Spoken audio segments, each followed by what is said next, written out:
I had not good friends and I went astray. So I started living the criminal life in my youth, smoking and drinking till my 23. Then I stopped with everything, and then I started focusing on my religion. So in Holland was a lot of racism against Islam.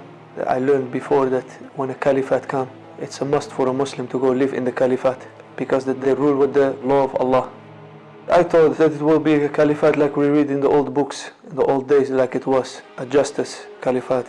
I lived my life with my mother alone, and it was difficult to live her alone. But in the end, I made that choice and I went.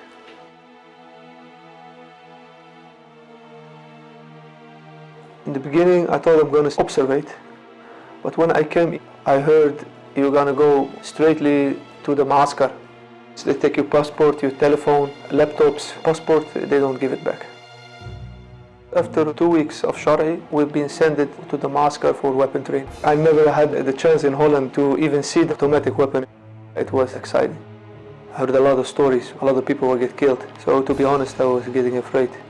Getting out, it was impossible. I didn't went to a katiba, but I went to another training course. It was a sniper course. So you have more time to think and to avoid to send to the battlefield.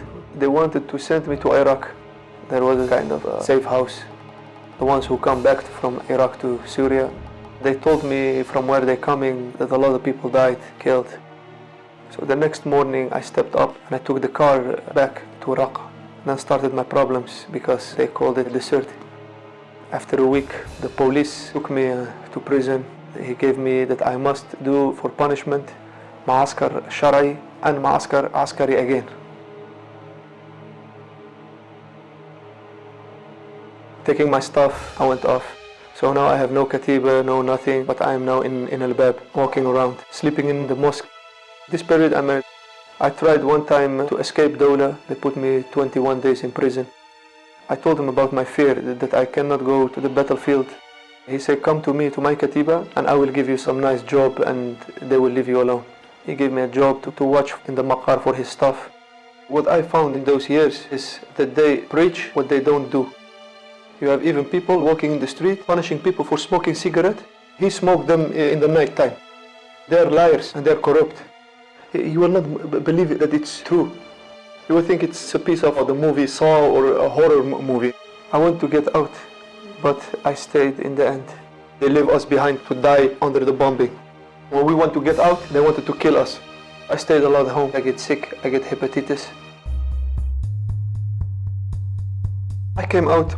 SDF took me up, hands up, make picture of me, take some names and things, checked me. I destroyed the beautiful years of my life. The most thing I feel sorry of is that I left my mother behind.